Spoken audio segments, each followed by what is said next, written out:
Good morning and welcome to the KDPG Sunday Edition. I'm Ken Rice. More than 9 months after Hurricane Maria caused one of the greatest natural disasters in U.S. history and the second largest power blackout on record worldwide, there is both good news and bad news. First, the good news. The Puerto Rico Electric Power Authority reported this month that electrical power has finally been restored to almost 100% of its customers. As for the bad news, the hurricane season of 2018 is already upon us. So what's being done to help so many who are still?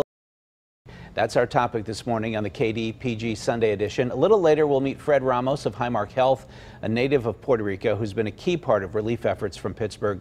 But first, we welcome several people who have given a huge helping hand to Puerto Rico through the Pittsburgh-based Brothers Brother Foundation.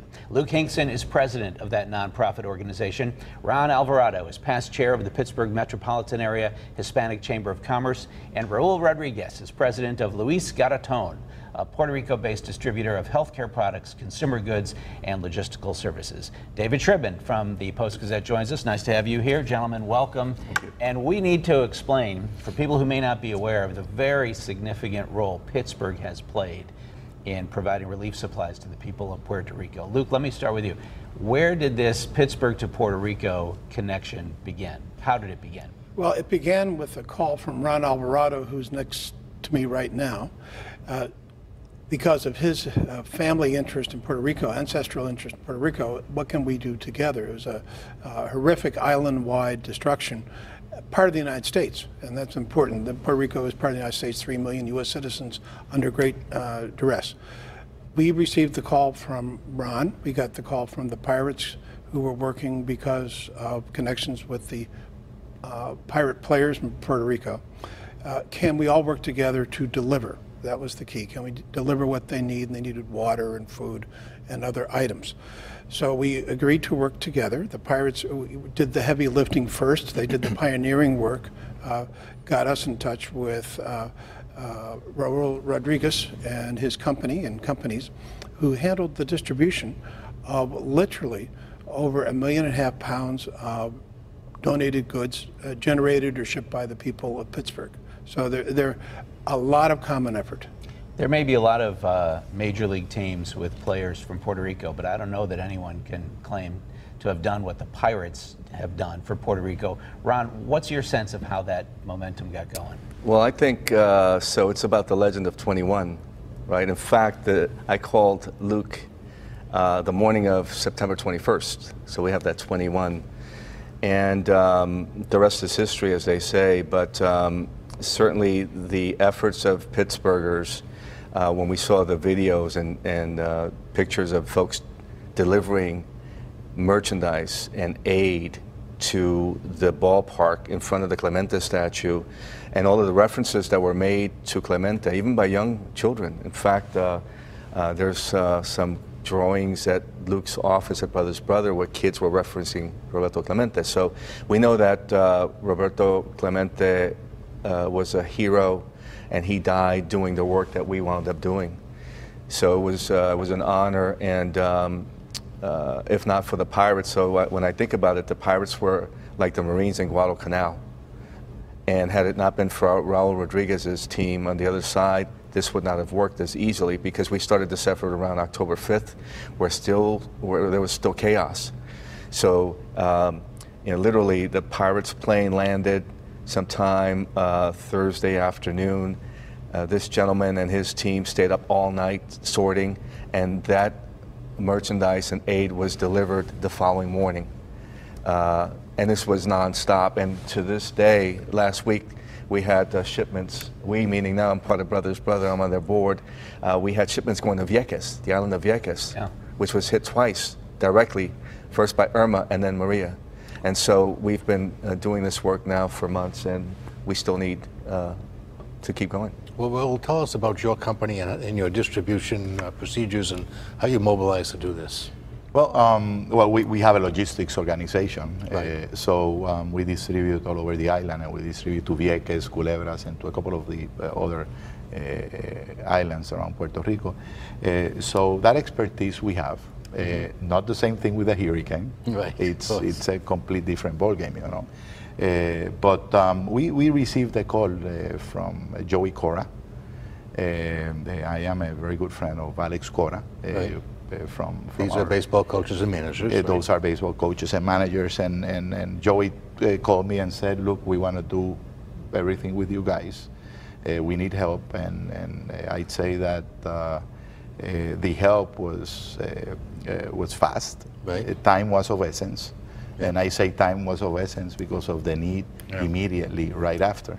Now, Joey, who is the third base coach of the Pirates, and Alex, who is the manager of the Red Sox, have a connection with you also, right? Yeah, I have a professional baseball team in Puerto Rico, the Caguas Criollos. Right. And Alex played his whole season, his career for Caguas. And then he was my general manager, my manager. So we have a very good relation. And I had a very good relation also with Joey. So that started everything with the leadership of the Pittsburgh Pirates and everything that they could do. It was basically how we received the merchandise and we distributed to the whole island. So you're the only guy sitting at this table who lived through Maria. Yes. Tell me how it affected you personally. Well, at the beginning, during the hurricane, it was very tough. I mean, we were. It took about 8 to 10 hours with those winds from 150, 160 to even 200 miles per hour. So it was very, very tough.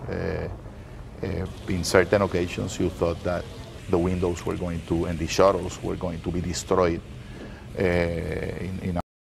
Just had floods, but the wind was tough. It was an incredible experience, which I don't want to pass it again. I'm sure. And you knew before this, I assume, that the Puerto Rican electric grid was already not in great shape, that there were vulnerabilities.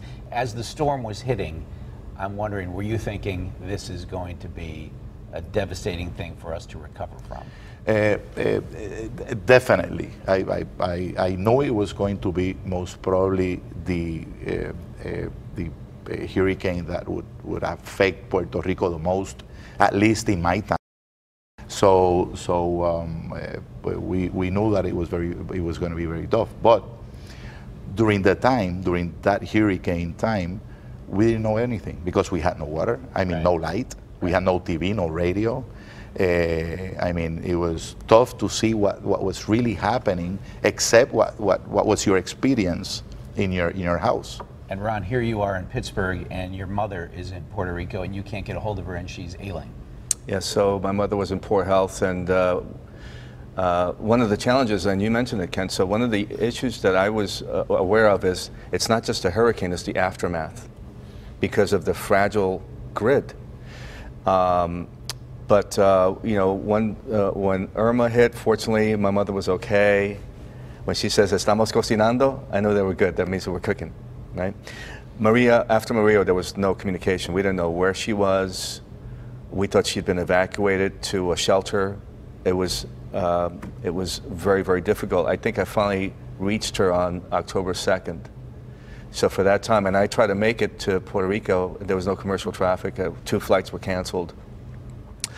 And so it was very, very difficult. If not for the, fortunately, you know, was able to contact Frank Coonley at the Pirates and said, "Frank, I need some help." And through Frank and Roll's company, they were able to get my mother a generator that sustained her. My mother unfortunately passed on April 25th, but if not for these folks and Rosana Guernica, the CMU student, who we were able to get my mother out on the 14th of October, my mother wouldn't have had the dignity to pass in a fashion that she did, where she wanted and under her terms. So I'm forever grateful. Now, Raul, does Pittsburgh have a special place in the view of Puerto Ricans now? Oh, is this well known? Definitely. Pittsburgh and Puerto Rico and Carolina, the town of Carolina, it's like a liaison or a joint venture that we have because of Roberto Clemente. Right. So for us, Pittsburgh, it's been always in our mind. But once this happened, and as I said before, time was of essence, and one of the first helps that came in from baseball teams and that we know was from the Pittsburgh Pirates. Did other baseball teams participate? Yes, we distributed also from the Boston Red Sox. They helped a lot. The Cora connection. From the Cora connection, we were able to basically do the same thing, distribute through the whole island, Vieques and Culebras. So yes, I also know that through Carlos Beltran from Houston, Carlos Correa, Francisco Lindor, they all helped. One ex-baseball player who's been very, very active is Carlos Delgado. So we've seen the baseball players or ex-baseball or ex-MLB players being very, very active in the help in Puerto Rico. And we shouldn't be discussing this as if everything, it's over. We fixed it. Everything is fine in Puerto Rico now. Before we wrap up this segment, just about 30 seconds to go. What's the biggest need that remains on the island today? Well, right now it's the grid, the electrical grid. We need to strengthen the electrical grid. And also we still have a lot of homes with the blue tarps.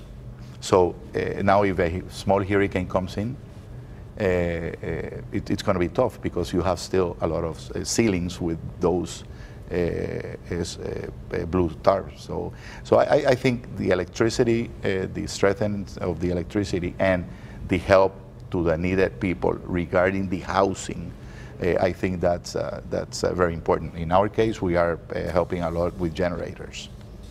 All the best of luck to you. Thank you. And one last thing. Sure. I'd like to say thank you to the people of Pittsburgh, to the organization, Pittsburgh Pirates, Frank, Joey, and the rest of the team on how really they worked all this out and how they keep on helping. In Puerto Rico, we are very, very grateful for everything that you all have done for us. Thank you. All right, we have to take a break. When we continue, we'll be joined by Fred Ramos, Senior Vice President at Highmark Health. We'll be right back.